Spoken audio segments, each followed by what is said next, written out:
Friends, स्वागत है आप सभी का हमारे यूट्यूब चैनल आदर्श कोचिंग हब में। तो आज हम क्वेश्चन नंबर 11 देखेंगे। इससे पहले हमने एनसीईआरटी का 10 क्वेश्चन कर चुके हैं। आज हम क्वेश्चन नंबर 11 देखेंगे, जो कि पहला चैप्टर है क्लास 12 के फिजिक्स का वैद्युत आवेश तथा क्षेत्र का, जो 11 नंबर एनसीईआरटी क्वेश्चन है। ये बहुत अच्छा क्वेश्चन है। एक तरह से देखा जाए तो ये बहुत तर्कपूर्ण प्रश्न है। इसमें आपको समझना है कि क्वेश्चन कहना क्या चाहता है और किस तरह हमें इसका उत्तर देना है। तो आप लोगों को इसमें 2 क्वेश्चन है, हम दोनों क्वेश्चन को एक ही उत्तर में समझा देंगे। और अगर आप एनसीईआरटी का पकड़ बनाए हैं तो आप अच्छी तरीक़ा से हर क्वेश्चन कर ले जाएंगे। और अक्सर पूरे यूट्यूब चैनल पर कोई पूरा एनसीईआरटी नहीं पढ़ाता है। आप लोगों को यहाँ पूरा एनसीईआरटी का क्वेश्चन कराया जाएगा, और आप जहाँ पढ़ते हैं वहाँ पर भी अधिकतर एनसीईआरटी का क्वेश्चन नहीं कराया जाएगा। अगर कराया जाता हो तो आप एनसीईआरटी का क्वेश्चन लेकर जाएं और पूछें सर से। हो सकता है बताएंगे सर, लेकिन एनसीईआरटी क्वेश्चन बहुत बिरले कोचिंग या बहुत कम ही कोचिंग में पढ़ाया जाता है। तो जो क्वेश्चन नंबर हमारा 11 है, तो कह रहा है कि किसी यादृच्छिक स्थिर वैद्युत क्षेत्र में क्षेत्र विन्यास पर विचार कीजिए। इस विन्यास की किसी शून्य विक्षेप स्थिति, अर्थात इसको कह सकते हैं नल पॉइंट, जहां ई नॉट इक्वल टू क्या होता है 0, यानी वैद्युत क्षेत्र की तीव्रता जो होती है वो क्या होती है 0 होती है, पर कोई छोटा परीक्षण आवेश रखा गया है। यह दर्शाइए कि परीक्षण आवेश का संतुलन आवश्यक रूप से अस्थायी है। ये यादृच्छिक का अर्थ जो होता है, आप लोगों ने पढ़ा होगा पर्याप्तता। पर्याप्तता में आपको यादृच्छिक और शब्द का अर्थ बताया होगा। यादृच्छिक शब्द का अर्थ होता है कि मतलब कोई चीज़ होना या ना हो, ठीक है। वो हो भी सकती है और नहीं भी सकती है। एक तरह से यहाँ क्या दर्शाया जा रहा है, संभावना दर्शाया जा रहा है कि हो भी सकता है और नहीं भी हो सकता है, यानी अस्थायी हो भी सकता है और नहीं हो सकता है। लेकिन हमें प्रूव क्या करना है कि ये आवश्यक रूप से क्या है, अस्थायी है। अब ये क्वेश्चन कहना क्या कह रहा है कि कोई यादृच्छिक स्थिर वैद्युत क्षेत्र है विन्यास पर विचार करो कि कोई शून्य विक्षेप स्थिति पर, जहां ई नॉट इक्वल टू 0 कोई परीक्षण आवेश रखा गया है। तो कह रहा है कि मान लो कोई आपके पास एक परीक्षण आवेश है, एक यहाँ पर जो इसका वैद्युत क्षेत्र होगा वो 0 होगा।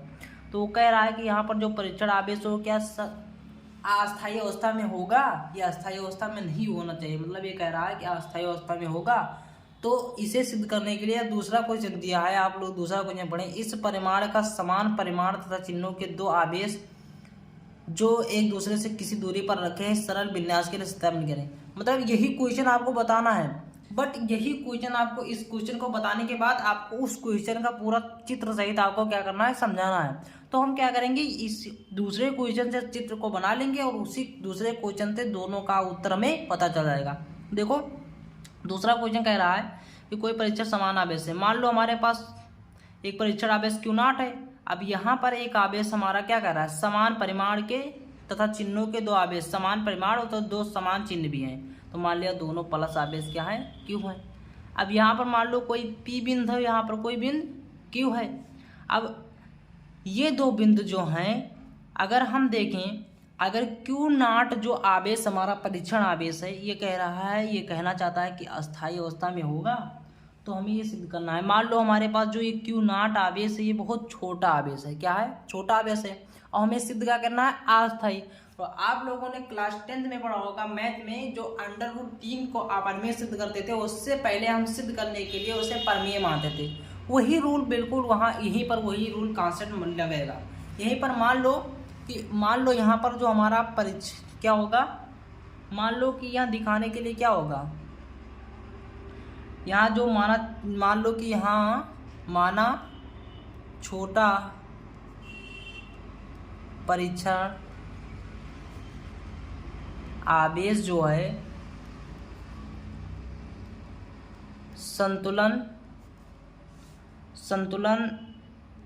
अस्थायी संतुलन में है, अस्थायी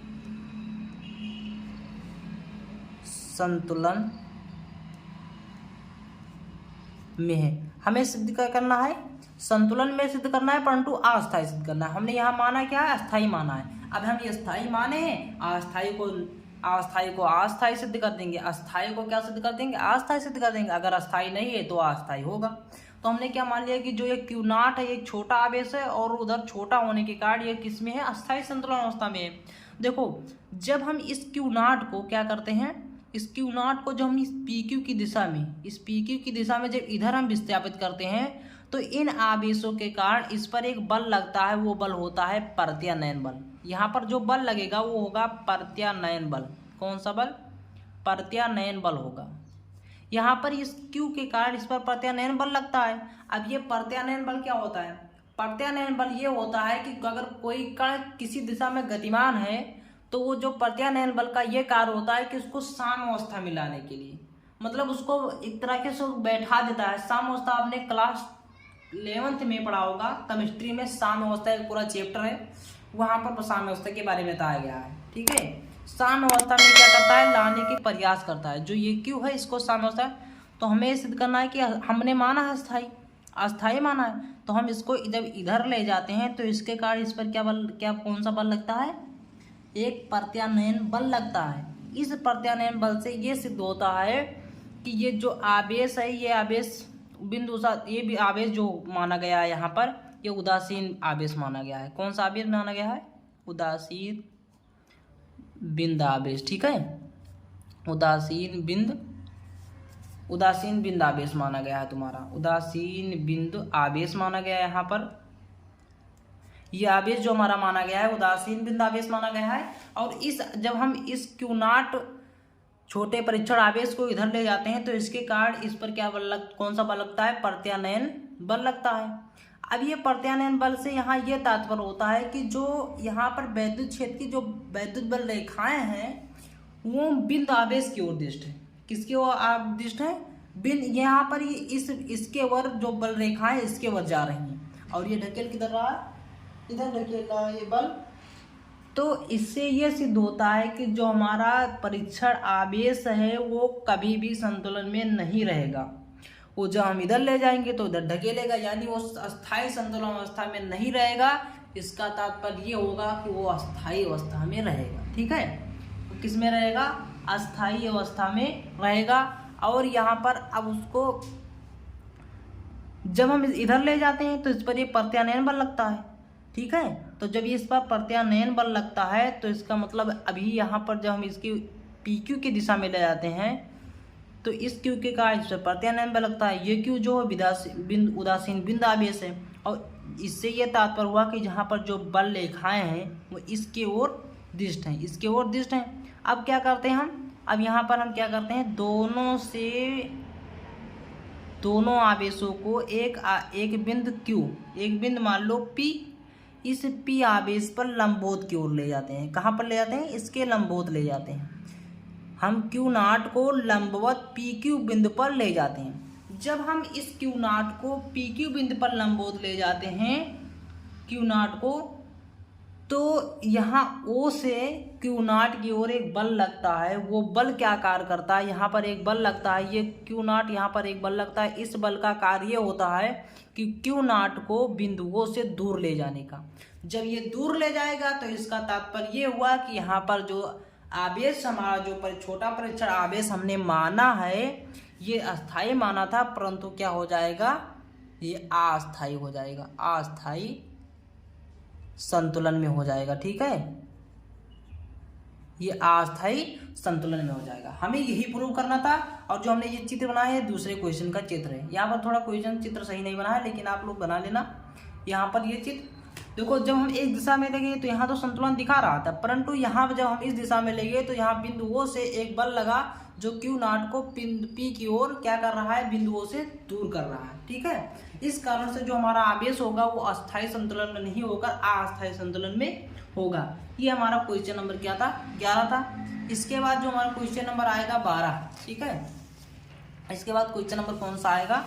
क्वेश्चन नंबर हमारा आएगा 12। क्वेश्चन नंबर 12 कह रहा है स्थिर वैद्युत क्षेत्र रेखा, स्थिर वैद्युत क्षेत्र रेखा एक संतत वक्र होती है, अर्थात कोई क्षेत्र रेखा एकाएक नहीं टूट सकती, क्यों? और दूसरा क्वेश्चन पूछा है स्पष्ट कीजिए कि दो क्षेत्र रेखाएं कभी भी एक दूसरे को प्रतिच्छेद क्यों नहीं करती। देखो, सर ने आपको जब पढ़ाते समय पढ़ाया होगा क्षेत्र रेखाएं प्रदर्शन, कि हम क्षेत्र रेखाओं का प्रदर्शन कैसे कर सकते हैं। तो देखो, जो क्षेत्र रेखाएं होती हैं, जो क्षेत्र रेखाएं होती हैं, विद्युत क्षेत्र रेखा का टूटने से ये तात्पर्य हो जाएगा कि यह वहाँ पर विद्युत क्षेत्र की अनुपस्थिति दिखाने लगी, यानी अगर वो टूटती हैं तो वहाँ विद्युत क्षेत्र नहीं होगा।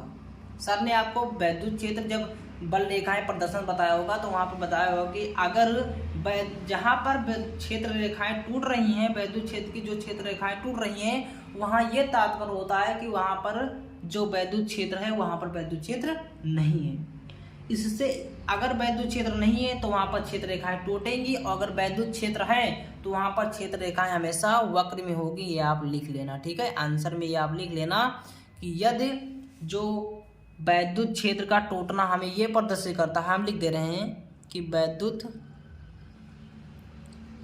क्षेत्र की क्षेत्र रेखा टूटना यह बताती हैं कि वहाँ पर विद्युत क्षेत्र नहीं है, विद्युत क्षेत्र नहीं है। अर्थात अगर विद्युत क्षेत्र है तो वहाँ सतत वक्र में चलेंगी, सतत वक्र में होगा, ठीक है। ये हमारा क्वेश्चन पहले आंसर हो गया। अब आंसर नंबर हम देखेंगे 2 का, ठीक है। 2 क्या कह रहा है कि स्पष्ट कीजिए कि दो क्षेत्र रेखाएं कभी भी एक दूसरे को प्रतिच्छेद क्यों नहीं करती। अब जो चित्र प्रदर्शन आप लोगों को पढ़ाया गया था उसमें देखा होगा कि जो क्षेत्र रेखाएं थी वो हमेशा एक दूसरे के समांतर में होती थी, चाहे गोल में दौड़े या समांतर में दौड़े, हमेशा एक दूसरे के समांतर में दौड़ काटती थी। अगर एक तरीका से सोचो कि अगर दो विद्युत बल रेखाएं अगर प्रतिच्छेद कर दें, अब आप लोगों को सर ने बताया होगा कि जब बल रेखाएं बताया होगा तो यहाँ पर इसकी दिशा बताने के लिए उन्होंने बताया होगा कि हम इस पर स्पर्श रेखा खींचेंगे। उसका दिशा प्रदर्शित मतलब पता करने के लिए क्या करेंगे, स्पर्श रेखा खींचेंगे, और वो स्पर्श रेखा जिधर हमें निरूपित करेगी उधर की दिशा हमारा उधर ही होगा। तो मान लो कि कोई दो बल रेखाएं कहीं भी प्रतिच्छेद भी करती हैं तो उस बिंदु पर जो बल रेखाएं होंगी दो स्पर्श रेखा खींची जाएंगी।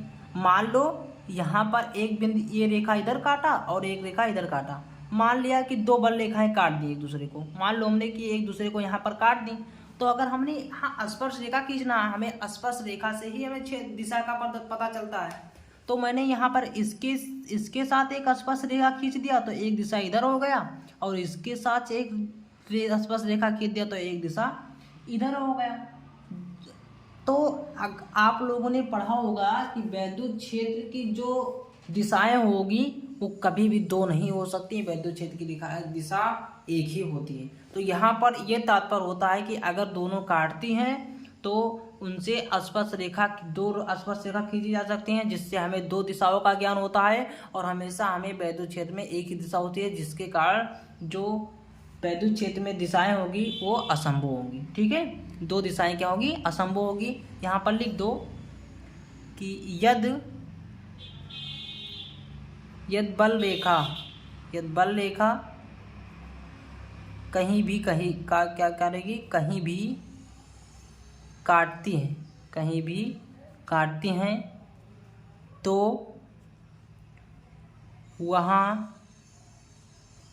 वहाँ यानी कटान बिंदु पर दो स्पर्श रेखा खींचा जा सकता है, जो जहाँ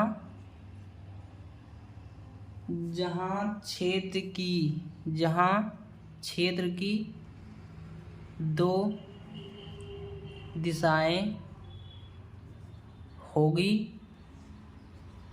जो कि क्या है, असंभव है, ठीक है, असंभव होगा, ठीक है। हमने दोनों का उत्तर लिख दिया, आप साफ लिख लेना, थोड़ा सही नहीं लिखा है। अब क्वेश्चन नंबर हम देखते हैं 13। हमारा क्वेश्चन नंबर जो 13 है वो क्या दे रखा है।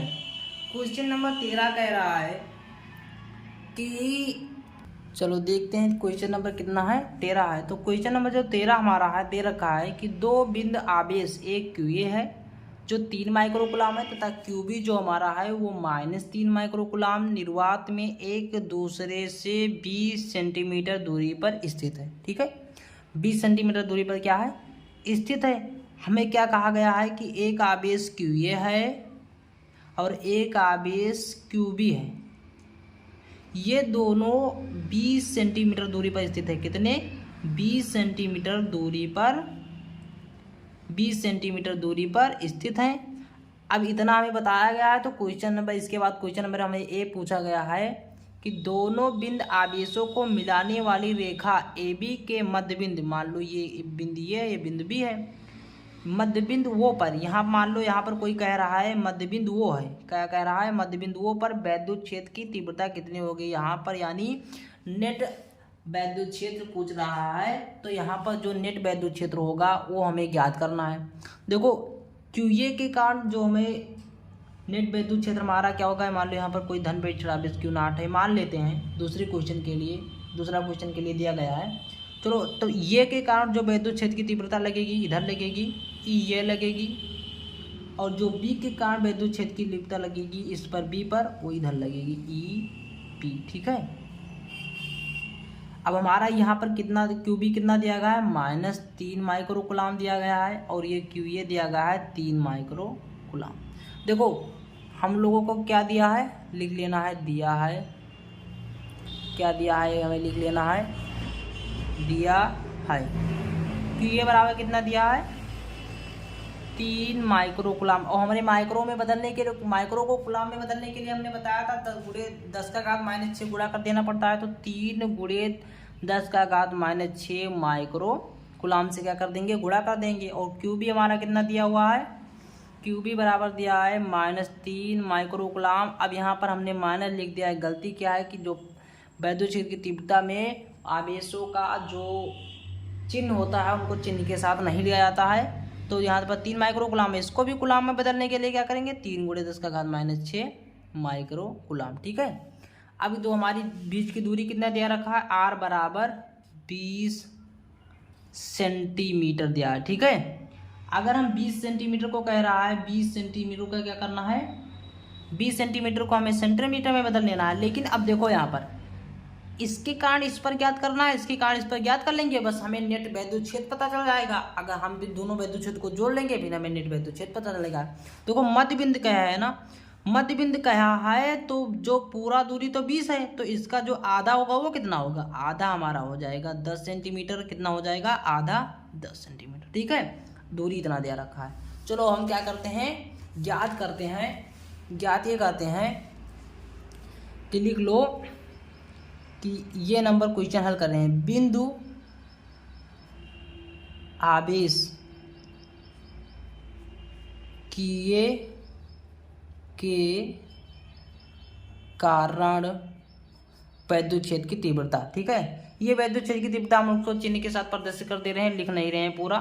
वैद्युत क्षेत्र की तीव्रता, वैद्युत क्षेत्र की तीव्रता का फार्मूला क्या होता है, 1/4 पाई एप्सिलॉन नॉट Q/r²। अब हम इसका वैल्यू रखो, 1/4 पाई एप्सिलॉन नॉट का वैल्यू कितना होता है, 9 गुणे 10 का घात 9। आवेश कितना दिया है आपको, 3 गुणे 10 का घात -6 माइक्रोकुलाम दे रखा है। दूरी कितना दे रखा है, दूरी आपको बताया गया था, अगर मध्य बिंदु कह रहा है तो 10 बढ़ जाएगा, और 10 क्या रखा है, सेंटीमीटर में दे रखा है। हमें मीटर में बदलने के लिए दूरी को हमें कितना दे रखा है, 10 सेंटीमीटर दे रखा है। अगर हम इसको मीटर में बदल रहे हैं तो 100 से क्या करते हैं, भाग करते हैं। अगर 100 से भाग करते हैं तो ये हो जाएगा 10 गुणे 10 का घात -2। अगर यहाँ 10 का घात -2 कर दें, ऊपर जाएगा माइनस में हो जाएगा। अब यहाँ पर देखो 10 का घात -2, 9 3 27, 9 3 27, और ये देखो गुणे 10 का घात 9 में से 6 जाएगा, कितना हो जाएगा, 9 में से 6 जाएगा 3 हो जाएगा, और ये 10 का घात 2 माइनस में, ऊपर जाएगा तो प्लस में हो जाएगा अपान 10। यहाँ पर कितना हो जाएगा, 27 गुणे 10 का घात, यहाँ 3 2 5 हो जाएगा, और यहाँ घात 1 है, ऊपर जाएगा घट जाएगा, तो यहाँ 27 गुणे 10 का घात कितना हो जाएगा, 4 हो जाएगा। ठीक है, कितना हो जाएगा 3 2 5 और ये 4। वैसे यहाँ पर स्क्वायर लगा था, क्या लगा था, स्क्वायर लगा था, तो यहाँ पर गलती हो गया, 2 दूनी 4 हो जाएगा, इसका कितना हो जाएगा 2 दूनी, अभी यहाँ 2 ही रखो, स्क्वायर लगा था। तो जब स्क्वायर लगा था तो अगर घात बाहर निकालें तो 2 दूनी 4 हो जाएगा, 10 दुहाई में 100 हो जाएगा, और ये घात 4 ऊपर जाएगा तो ये जुड़ जाएगा, ठीक है। और ये कितना होगा 4 3 7, और यहाँ पर 10 का घात कितना हो गया 2 हो गया। अब ये 10 का घात 2 ऊपर जाएगा माइनस हो जाएगा, यानी 27 गुणे 10 का घात 2 ऊपर जाएगा माइनस होगा, तो 7 माइनस 2 हो गया, कितना हो जाएगा 5 हो जाएगा। हमारा क्यों ये कारण विद्युत क्षेत्र की तीव्रता कितना आ गया 27 गुणे 10 का घात 5 आ गया। अब दूसरा बिंदु आवेश किसके, बिंदु आवेश क्यूबी के कारण विद्युत क्षेत्र की तीव्रता, ठीक है। विद्युत क्षेत्र की तीव्रता कितनी होगी, देखो विद्युत क्षेत्र की तीव्रता क्यूबी के कारण कितनी होगी, ये बी बराबर 1/4 pi epsilon naught q upon r square होता है क्यूबी। देखो इसका वैल्यू जो होता है 9 गुणे 10 का घात 9 होता है, ये आप लोग जानते हैं। और क्यूबी कितना दे रखा है 3 गुणे 10 का घात -6। आर कितना दे रखा है, आर तो हमारा देखो 10 उधर था 10 इधर भी था, तो यानी इसका जो वैल्यू होगा 10 गुणे 10 का घात -2 का होल स्क्वायर। अब ये देखो 9 3 27 गुणे 10 का घात 3 हो जाएगा, और यहाँ पर 10 दुहाई में 100 गुणे 10 का घात कितना हो जाएगा 2 दूनी -4। इसको हल करेंगे तो कितना आएगा 27 गुणे 10 का घात 3, 4 ऊपर जाएगा प्लस में हो जाएगा, और ये 2 माइनस में हो जाएगा, 7 - 2, अब ये हो जाएगा 27 गुणे 10 का घात 5, ठीक है। अब हम यहाँ क्या करते हैं, दोनों को क्या करेंगे नेट विद्युत क्षेत्र देख लेंगे। बिंदुओं पर क्यूबी के कारण बिंदुओं पर ज्ञात किया, और यहाँ पर क्यूए के कारण बिंदुओं पर ज्ञात किया। अब हम क्या करेंगे नेट विद्युत क्षेत्र, नेट विद्युत क्षेत्र जो हमारा होगा वो नेट विद्युत क्षेत्र होगा ई ए बराबर ई ए प्लस ई बी। ये कितना आया है 27 गुणे 10 का घात 5 आया, ई बी कितना आया 27 गुणे 10 का घात 5। दोनों तरफ घात बराबर है, जोड़ लेंगे, 27 दूना कितना हो जाएगा 54 गुणे 10 का घात 5। ये तुम्हारा आ गया नेट विद्युत क्षेत्र की तीव्रता, ठीक है। क्या आ गया नेट विद्युत क्षेत्र की तीव्रता आ गया। अब हमें दूसरा क्वेश्चन बी क्वेश्चन जब पूछ रखा था, बी क्वेश्चन हमें क्या पूछ रखा था, बी क्वेश्चन पूछ रहा था यदि -1.5 गुणे 10 का घात -9 कूलाम परिमाण का कोई ऋणात्मक परीक्षण आवेश, देखो यहाँ परीक्षण आवेश का बात कर रहा है, वो कह रहा है ऋणात्मक लो, तो हमें ऋणात्मक में लेना पड़ेगा। ऋणात्मक परीक्षण आवेश इस बिंदु पर रखा जाए तो यह परीक्षण आवेश कितने बल का अनुभव करेगा, यानी हमें बल ज्ञात करना है। और आप लोगों को सर ने बताया होगा कि यदि बिंदु वो पर परीक्षण आवेश, ठीक है, परीक्षण आवेश क्यू नॉट के कारण बल जो होगा वो कितना होगा F बराबर क्यू ई, इतना होता है। बल का सूत्र क्या होगा F बराबर क्यू ई। यहाँ पर Q कितना दिया रखा है, हमारा Q दिया है, कह रहा है ऋणात्मक में, तो हम ऋणात्मक में लेंगे, वो भी परीक्षण आवेश की बात कर रहा है, इस कारण हम ऋणात्मक में लेते हैं। -1.5 गुणे 10 का घात 9 दिया हुआ है, -9 दिया हुआ है, और जो हमें E ज्ञात हुआ है, E आपको यहाँ पर ज्ञात हुआ है 54 गुणे 10 का घात 5। देखो यहाँ से देखो, अगर देखें तो 1.5 गुणे 54, और यहाँ क्या हो जाएगा गुणे 10 का घात 5 में 9 में 5 जोड़ेंगे तो कितना बचेगा -4 बचेगा, और यहाँ पर कितना हो जाएगा 15 चौका 60 और 15 पच्चीस 75 और 6 81 हो जाएगा, ठीक है। और यहाँ माइनस में गुणे 10 का घात -4, एक अंक बाद पॉइंट लगाएंगे तो कितना आएगा -1881 गुणे 10 की पावर